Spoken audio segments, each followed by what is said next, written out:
Vice President of Events for Maryland Music Business Society. We're one of the 4 sponsors of this event. It's the Clarice Smith Performing Arts Center. We're also partnering with Turrican Record Label and Local Warehouse, which is a beautiful venue, as you can see. I'm going to hand you off to Nick Arnold, who is the co-founder and president of Turrican Record Label. And he's going to introduce our guest speaker, IRKO. So thank you for coming, and let's welcome Nick and IRKO. Hey everybody, my name is Nick, and I'm going to be joined up here in a second by multi-platinum award-winning audio engineer, IRKO. So if we can get a round of applause, please, for IRKO.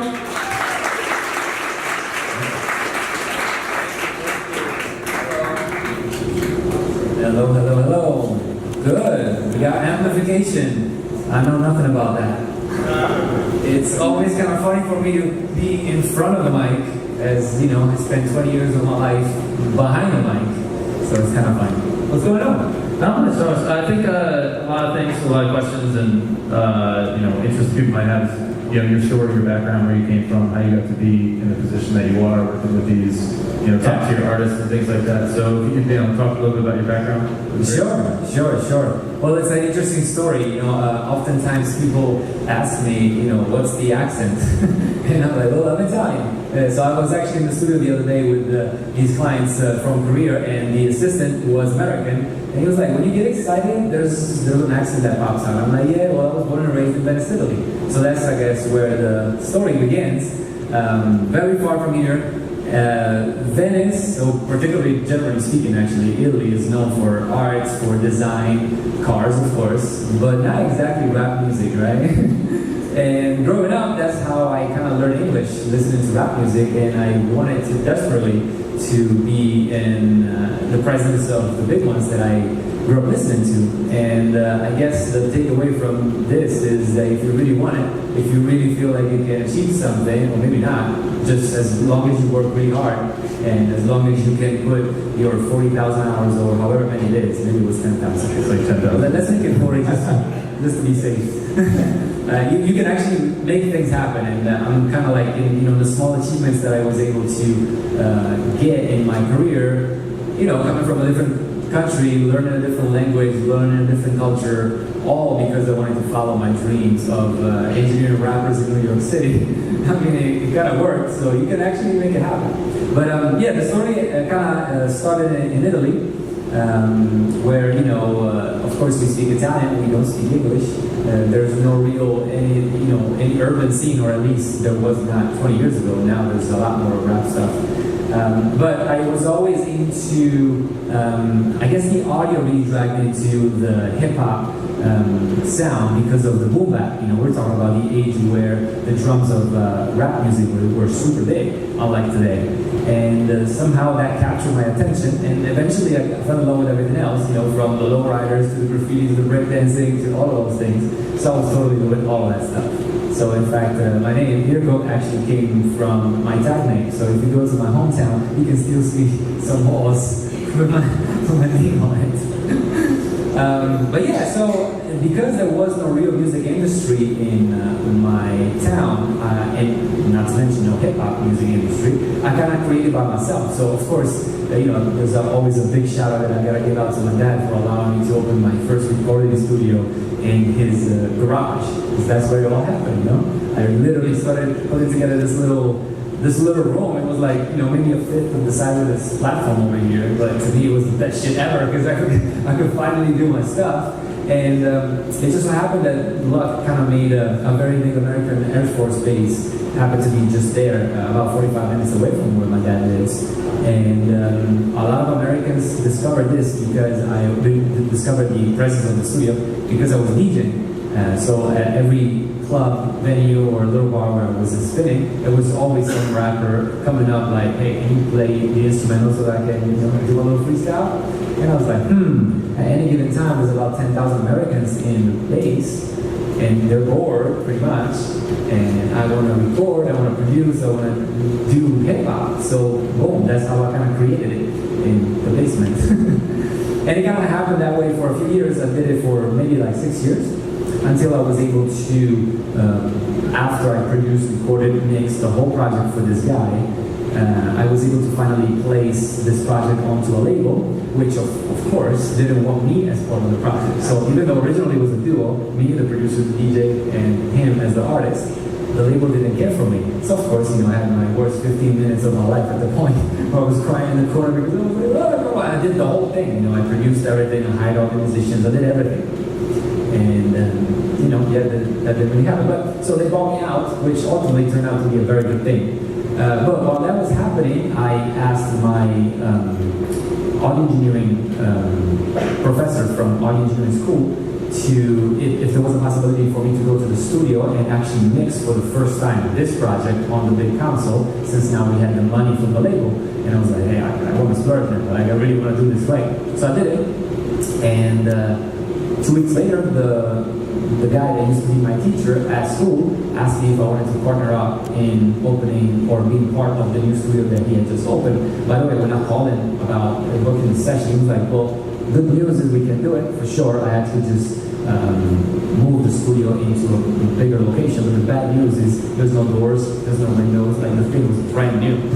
And which actually turned out to be a very good thing because he didn't ask me to be partner of the studio, which was the biggest one in the northeast of Italy. So I was like, well, I was 22 at the time.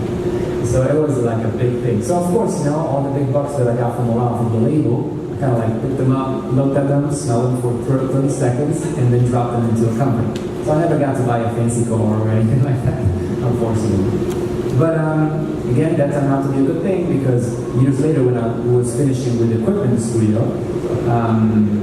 at that point I had mixed maybe 20 songs or something like that for this American producer who was at the time living in Tokyo, and we were working for a big label over there. And I mixed a lot of stuff for him. He got tired of Tokyo, moved back to New York City.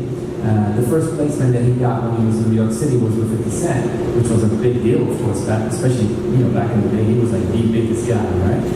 And the label took over the whole process, so they didn't allow him to have any say-so in the mixing process. And he was like, well, this guy IRKO's been mixing for me all these different records. What the hell happened? So basically, long story short, after he's been kind of busting my balls about going to New York City. Like, he was like, basically, what the hell are you doing in Italy that I come to New York? Which he was totally right, but when you open a big studio, you have all the money tied up into a building. Of course, it's very hard to just pick and leave. But I did. And 3 weeks later, I fly back home to Italy with a double platinum award for working with Jay-Z with this guy. So that was incredible. So even though it kind of sounds like an overnight success, where I'm like, oh yeah, I just show up in New York City, and the next thing I know, I'm a plaque. Well, yes, but it was after 10 years of, busting my butt, like, big time, Is that when you, really realized that you were, I guess, kind of going to make it and, work with these larger artists and things like that? That's when you got that multi-platinum plaque, Yeah. What was that feeling like? I'm sure, all of us here, can't even imagine what that's like. It was great. Well, first of all, it didn't, so I said that I flew back home, but it didn't happen that way. But that was the session that got it for me, So when I actually got the communication about this actually going through, I remember I was jumping on the bed. I literally got on the bed and jumped. And it was night because, with the time difference. So it was fantastic. The greatest thing was in fact, because of the association with my name with such a big artist and therefore big influence, a lot of doors that previously were closed all of a sudden started to open up in a lot easy. It was easier for me to get through some doors, some, not all. So yeah, it never happened. It wasn't like a day where I was like, oh yeah, I made it, because I didn't make nothing. And I'm still working every day, really hard. I mean, you saw I was just on the phone with 3 clients back there, just up until it was So it's always like a non-stop, But yeah, so that's how we started, somewhat. So in addition, I know, like you said, keep yourself busy. What other artists, I know you mentioned Jay-Z, and then, you can look up on your website much, but can you talk about working with those high caliber artists, and maybe go into how you interact with them, or maybe their producers and the label, things like that? Yeah, that's very, very important for like anything else in life. Communication is key, but specifically when you're talking to people that are spread out in the country, so time differences are everywhere. Culturally, maybe somebody's background may be different to somebody else. And then especially when you're having the big stress of the big labels with the release deadlines and all that, it's intense. Very often, you get these, heated conversations and stuff. Or, for example, I'm in the studio mixing, the A&R asks me to change some layout of the beat, and then the producer calls me like, "What the hell are you doing? Why you changed my layout?" I'm like, you don't like so. There's like so many different people that are involved in any record. Communication is very important. It's I want to say even more important than the actual delivering of the audio, which is of course very important. But there's like so many other variables, and able to be seen online. I have a big following on Instagram, on YouTube, all that stuff. I was able to slowly build that to let the world know that I exist. Already I'm kind of loud walking into a rapper session with a suit and wooden bow ties. but it's more than that. It's like right now when I get back to LA on Thursday, Friday, Saturday, and Sunday, I'm mixing records for basically everywhere. I have a client in Estonia, a client in Guatemala, a client in LA, and a client in New York. So that's like worldwide, kind of. We're going from Northern Europe to South America and US. So it's very wide. So yes, communication is very important. Sorry, I don't know if I answered your question. I think something also to touch on is the difference between recording and running a session in the studio and the actual mixing. And I know you and I have a relationship, but we've talked about you spend most of your time mixing. So I think a good idea for everybody here would be to talk about maybe the difference between the recording process and then the mixing process.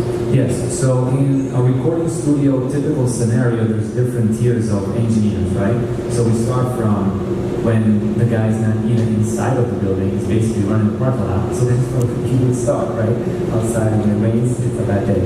And then the second step up will be to be inside of the building, and now you're just running coffees, doing like very basic stuff, like going picking up pizzas and stuff like that.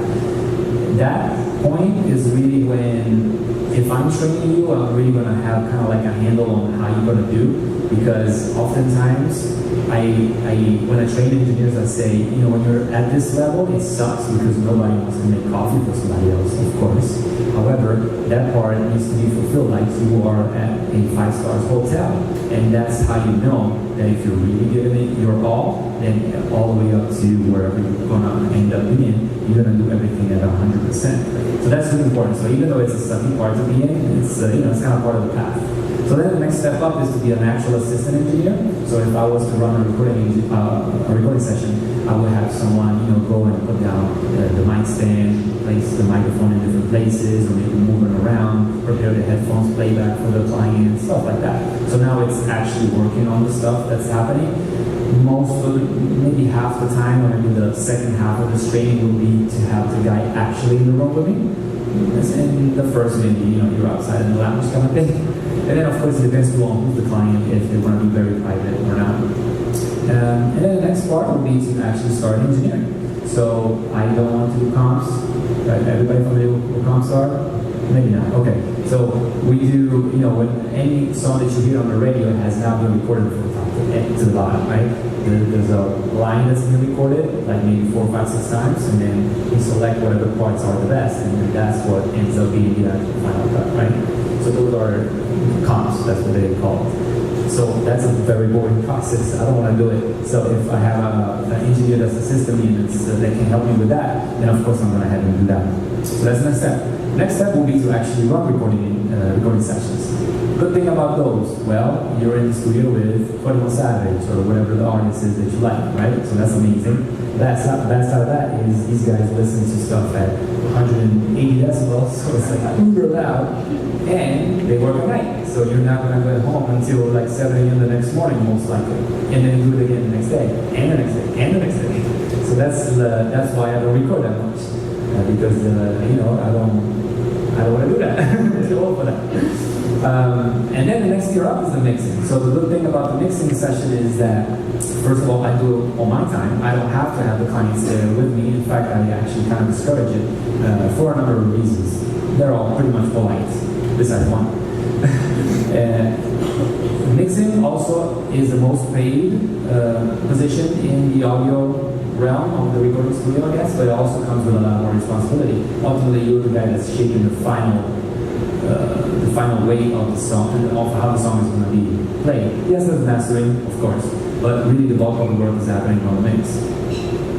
So those are the steps, and the reason why I don't do the recording is because I feel like I kind of graduated from it. Sure. Yeah. Do you think that's like, do a lot of people kind of do that, graduate from recording? Do they kind of run sessions for a while and they decide, hey, mixing's easier, there's more money in this, let me go on and do it? Yeah, absolutely. Also, usually it takes a lot longer to practice and really get a hold of the mixing compared to the recording. And then also some people also kind of quote unquote graduate from mixing and go to mastering, which is even a different kind of beast, you know? So there's a lot of things that can be done. Not to mention if somebody's interested in audio, there's so many schools around the country that have audio programs because audio is everywhere, from venues like this to video games, to movies, to radio, to TV, to of course music, and you know, so there's a lot of those different things that you can do in the audio realm. Yeah, can you talk a little bit more about that? I mean, like different kind of jobs that relate around audio, and things like that. Yeah, audio is everywhere. It really is. Recently on my YouTube channel, I did a little documentary of something that's a little bit outside of my expertise, I guess. And it's a binaural audio program that I've done for a virtual reality set, right? So basically the idea here is that the playback that the listeners use is headphones, and I know that, which is usually something that never happens in regular mixing sessions. I don't know where the song that I'm gonna mix is gonna be played back, right? Because nobody does. But for virtual reality, we do. So basically, I was able to take advantage of this technique that's about 200 years old, which is binaural, which basically recreates a realistic stereo environment without the need of surround sound. So in other words, instead of having the 5 speakers around you on your TV when you watch the movie, you're using only headphones, and that recreates a stereo environment that's even more realistic than 5.1. So that's just another example of what it is. And they apply the same technique for video games and stuff like that. It's endless. It really is. So is there like a I don't know, what's the favorite part that you have of being an audio engineer and mixing and things like that? Is there something that like you definitely always find pleasure in? The first time that when I was an audio engineer in school, we got on that bus and went to the studio. I remember sitting down in this studio that looked like a freaking spaceship. And I remember just like, I couldn't even blink. It was like so exciting to me, right? I was like, wow, this is amazing. I could actually be in a place that looks like a spaceship and listen to music super loud and get paid to do that? What? That's amazing to me. And still to this day, when I go into these big control rooms, or maybe not even big ones, it is truly amazing that I can get to do what I'm very passionate about every day. And I'm very thankful for that. Not a lot of people can see that. Now that being said, there's a lot of BS in my stuff. You know, it's not all roses and green. You know, it's a lot. But I love the whole thing. Then of course the best thing is what happened just with you 10 minutes ago. I had my computer sitting down over there, and I was like, look, I'm charted on iTunes. I mixed that. Yeah, it really did just happen.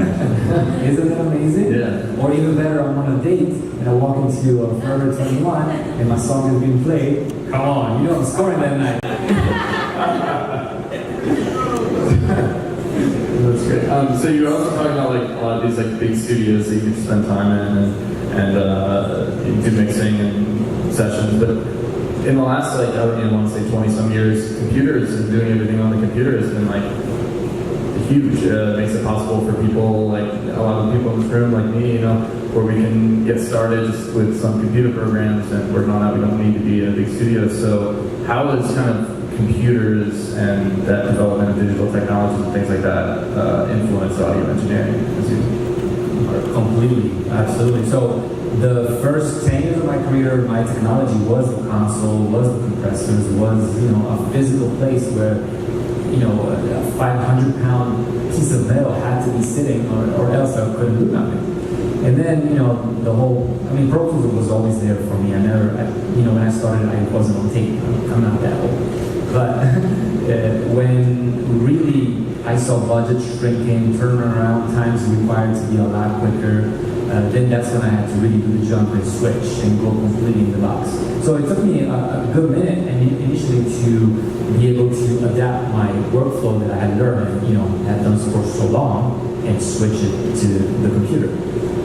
Nowadays I'm totally fine with it. I am getting ready to open a new studio and it will have all digital, so no console.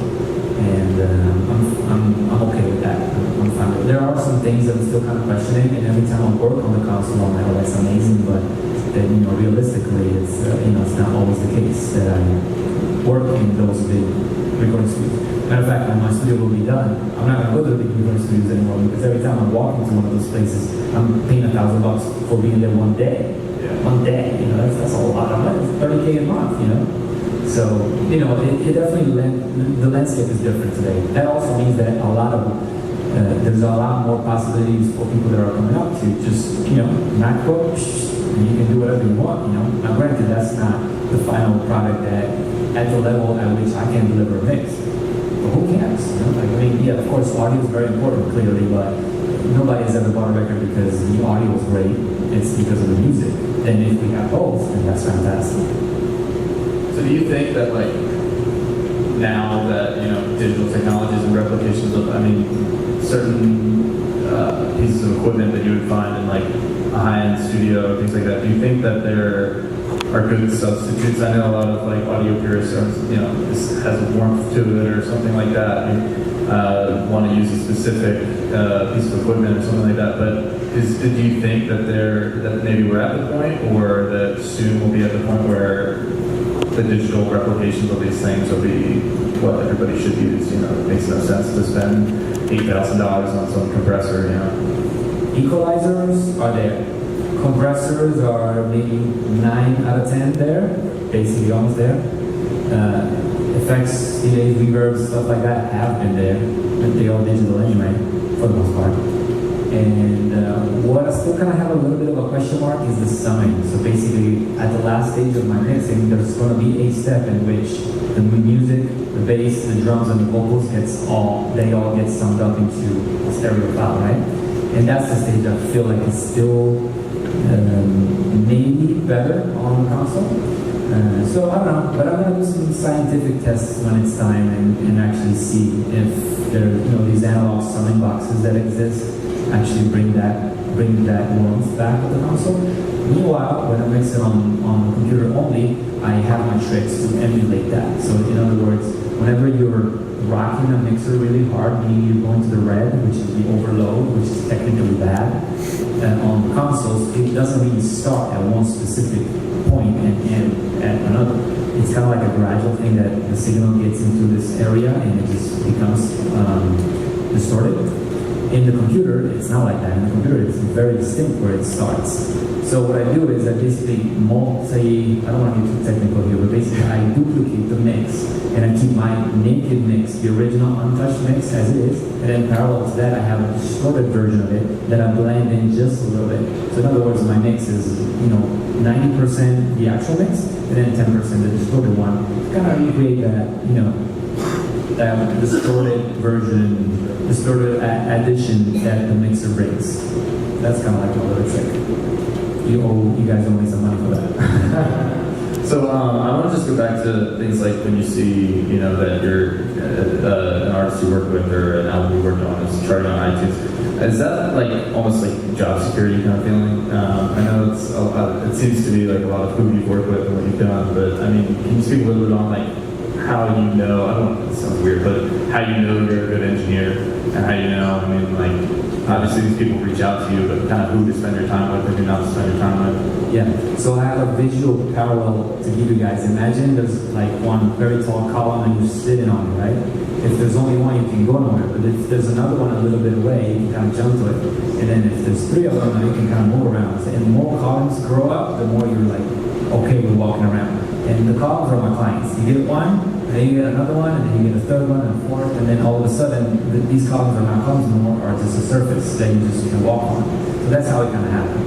Another visual parallel I can give you is the snowball effect, of course. You start with one little one, and then it kind of grows bigger and bigger. So having my mixes on radio or on the iTunes charts and stuff, of course, helps. Any big project that gets a lot of visibility, brings visibility to me. Of course, in the smallest way. You know, I'm not an artist. I'm not in front of the CD cover, but of course, it's important. But the real, I see like the real magnet for the next gig for me happens from the previous one. So anytime I mix a song, there's always one producer or maybe more. There's musicians involved, there's managers, there's artists, label people involved, maybe an investor, maybe management. Management may have different acts. So there's never one time that I mix one song and it's one client. It's really rare. There's always a bunch of people. And if I kill that mix, who are they going to call the next time they got one? You know, so that's how it kind of gets bigger and bigger and bigger. And yeah. And then also, you know, as you get through your career, you stack and accumulate more and more credits, the rates go up as well. So of course, a lot of other people can't afford you no more, but those that can, pay a lot more. So you know, you have more space to do the management side of things, like you know, just the admin stuff, invoices, things like that. So yeah. Is there like a specific thing that you look for, maybe in clients? You know, like I know book labels or maybe producers hit you up, every once in a while artists hit you up to work on a mix for them. But is there honestly maybe like certain criteria that that you kind of look for before you're like, okay, you have the budget, I can do this, or I have the time, let's do this? The number one criteria is people like the music. That's really that's like maybe 70% of it. And this now, by the way, like for years I mixed all kinds of turds that were not, unsalvageable, but I had to pay rent. So I had to just do whatever I had to do.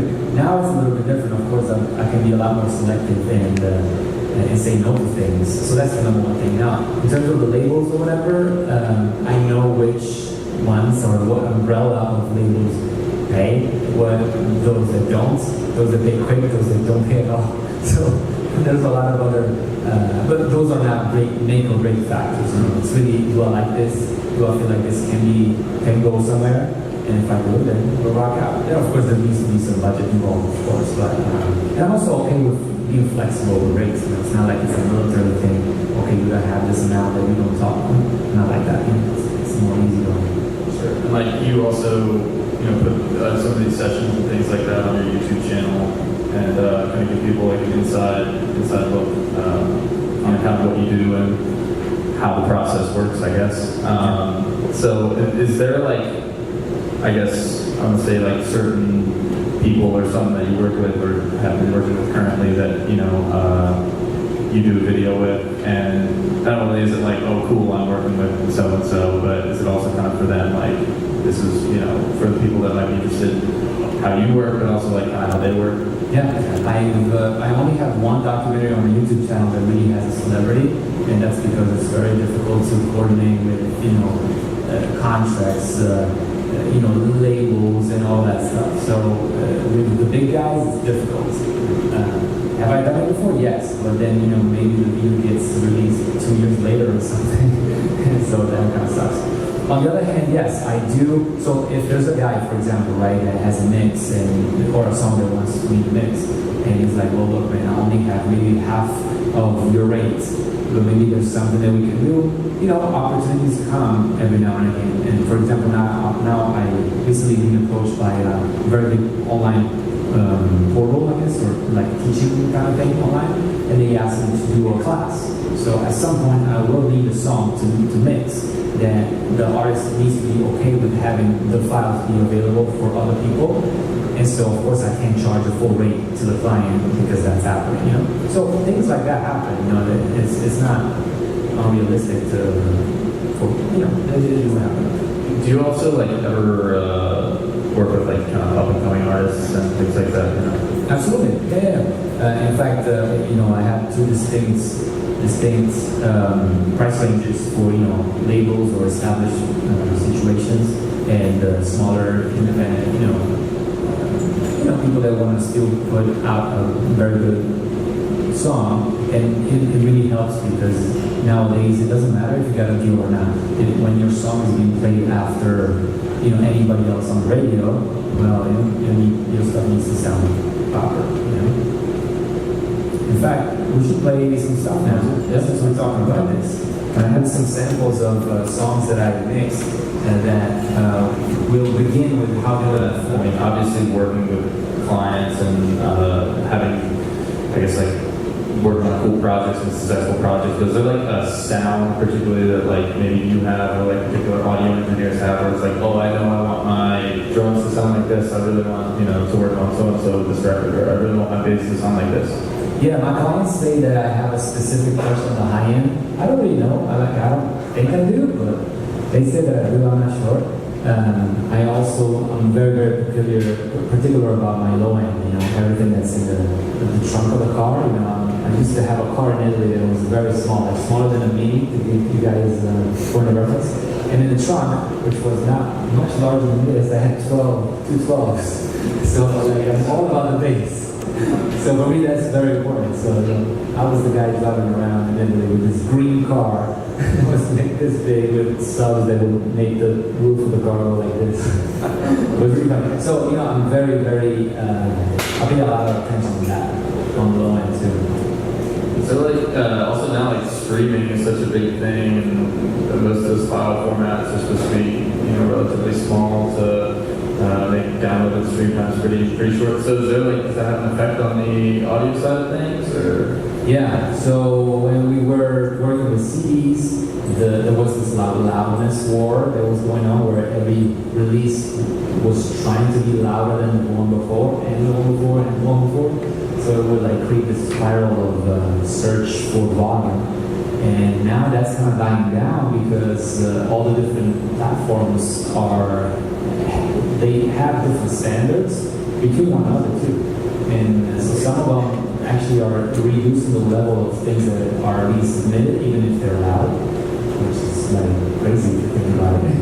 So, trying to go for the loudness sometimes actually is kind of productive, because then ultimately it's going to be turned down. So yeah, I always keep an eye on my meters and stuff, so that I know bottlenecks and that I need to be aware of what's going to happen after me. That being said, it's not religious. It's not like you must take this amount of DVDs or whatever. Just keep an eye on it. Is there do you think that, anyone, I don't want to say anyone, but do you think somebody who maybe has a good idea of just audio could be an audio engineer? I don't want to say can anyone with an ear be an audio engineer, but do you think that there's some sort of common denominator that people can, anybody who's into music or maybe wants to, kind of get into that, maybe think their projects sound better, or, anything like that to kind of work on maybe or develop?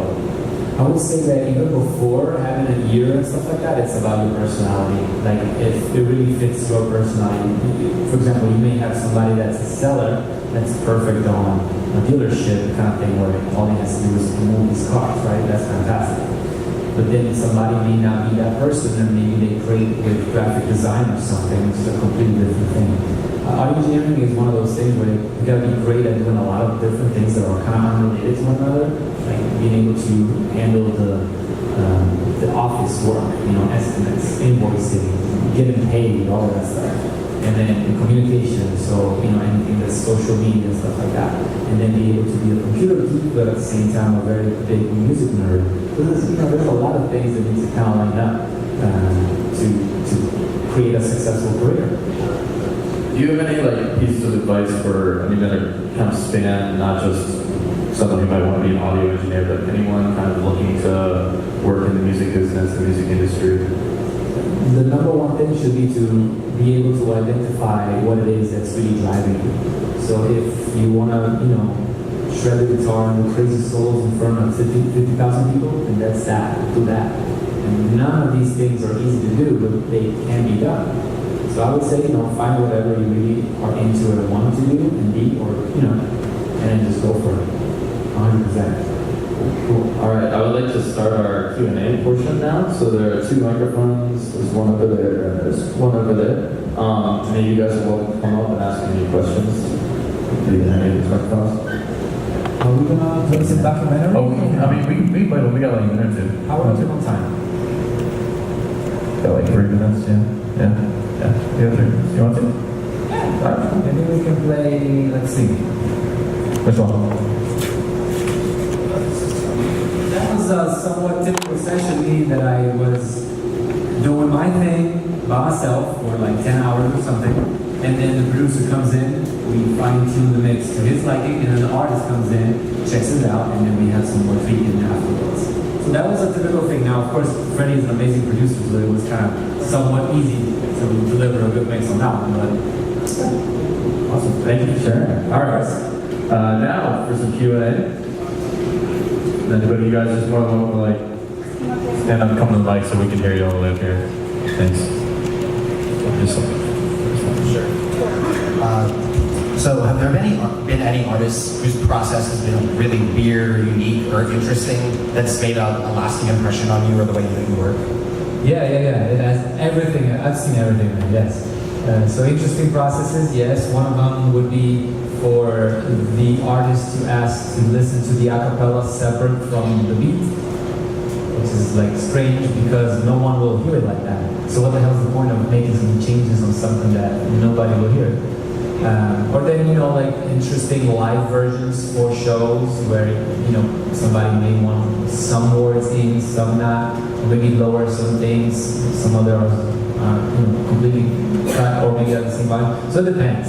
But other than that, I think that's the biggest thing that I can think of. The other thing is when working online with people, so when they're not in the room with me, I don't know what they're listening on, like what speakers or set or car or whatever.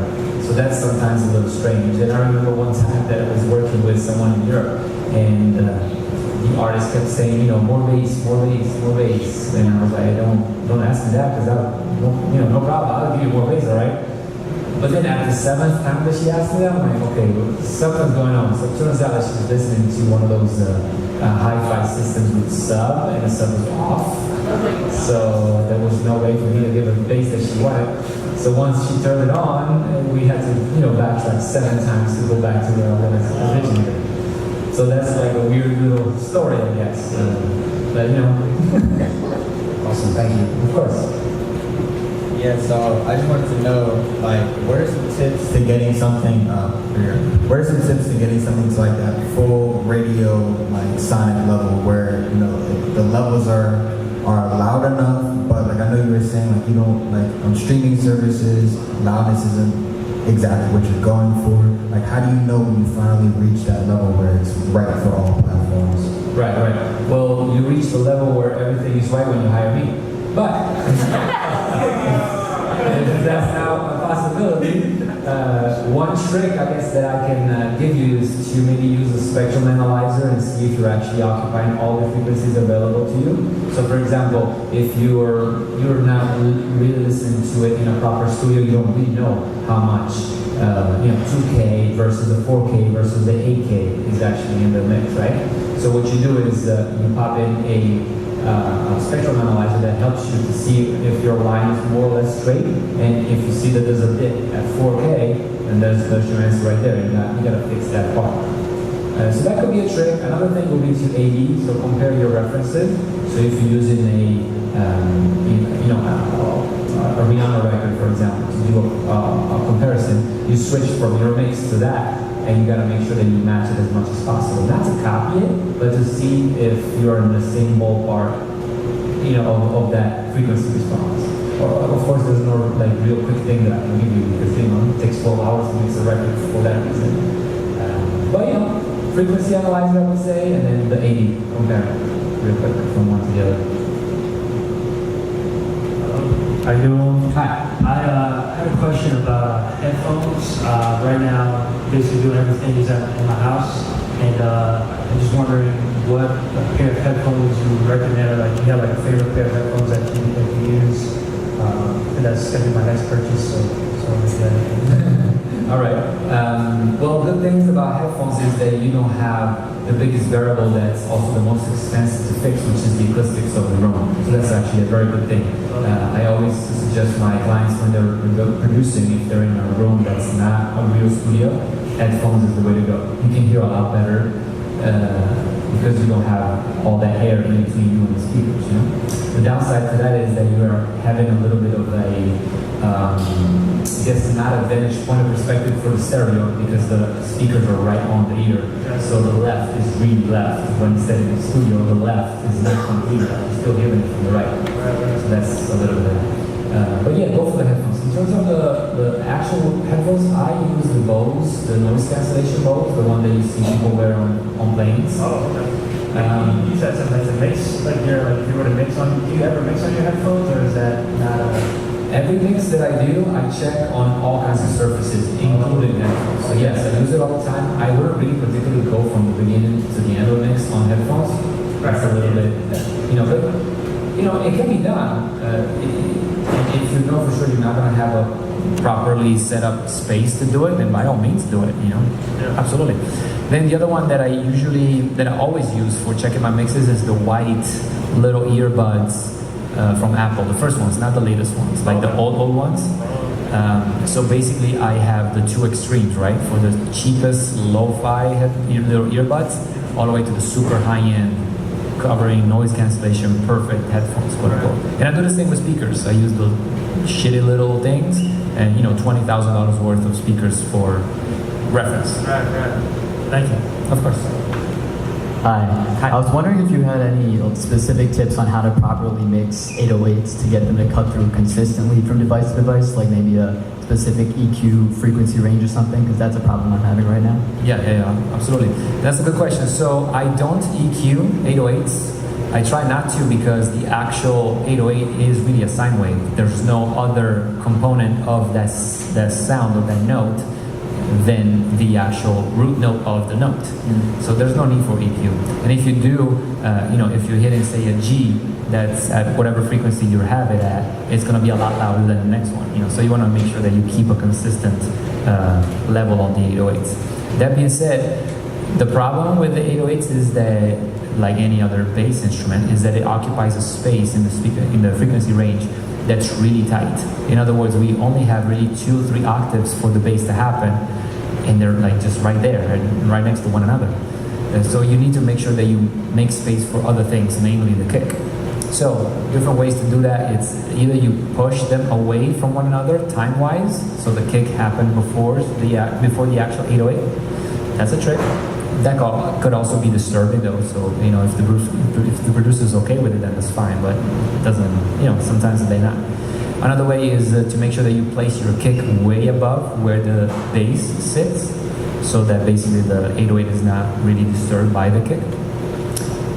Yeah, I think those are a couple of the tricks. So I wouldn't do that, and also compression. I wouldn't really do that. Oh, and last thing is, 808s can't really be reproduced by little speakers, so maybe try to have harmonics or some sort of pitch-in of some sort, so that the ear can identify where the bass is when the song is being played back in a system that doesn't have bass, if that makes sense. Yeah. Gotcha. Thank you. Of course. I got another question. Round 2. As far as because I know as far as like mixing it like to SoundCloud or to Spotify, or like one just like mixing from like different MP3s and like different ways, I noticed like a huge change in just like the quality of sound between like from Logic or wherever, Ableton, wherever, and then into SoundCloud. Is there any tips or anything that you have, or even like resources to look at as to like where to like just how to get that quality of like to sound better? Or is that just more the fact that it's just like in the room? I'm not sure. I just wonder if you had anything like that. Because this is a problem I've just been having like recently with like. Oh, for sure. It's definitely a thing. You're not imagining it. Yeah. It's definitely a thing. Not only the standards of loudness that change between one and the other. I don't know the exact numbers, but I know that one is minus 11 at UFS. Another one's 14. I know YouTube is different, so I don't know the exact numbers. That's more of a mastering thing, but and then also the encoding. Some, like the master for iTunes, I think you upload the wave and then they do the encoding for you. So there's a lot of things. But I met someone at AES last week that told me that there's actually a plugin that can take the input of a mix and give you the real live, like real-time conversion. Like a codec. Yeah. Oh, really? But unfortunately, I don't know the name of it, so you're gonna have to Google it. I'm doing research. But there is. I know that like Logic has something like that, but I was. Oh, really? Yeah, it's you go. I got some more. Okay, I was just curious. Yeah. Of course. All right, we have time for one more question. Okay. I got two questions. Uh-oh. So we're Well, gonna let's have make to it make quick. two. All right, best out of two. All right. First question is, what are your favorite plugins to use? Oh, that's a very easy question to answer. I use everything. I really do everything. That's really it. Yes, everything. All right. That was a quick one. That's All right. And the second question is, remember when I asked you about outboard equipment? In terms of adding warmth to vocals, what would you use in that scenario? Something that, a plugin that you find that emulates the original well. Yeah, I would use definitely a EQ that's tube-based in real life, even if it's an emulation. So any tube tech or pulp tech or stuff like that recreates that warmth, absolutely do it. Now warmth oftentimes is associated with the low end kind of the spectrum, which is also where resonant frequencies happen in the room. So that could be a little tricky. So, and specifically when you're recording in a place that's not treated properly for recording. But if you can get away from having the resonance of the room in the recording and still have that low end, you're good. And specifically if we're talking about your voice, you have so much bass that you're good, man. Don't even worry about it. All right, great. That wraps up our Q&A and our discussion. So let's thank Nick and IRKO. Let's give them a round of applause.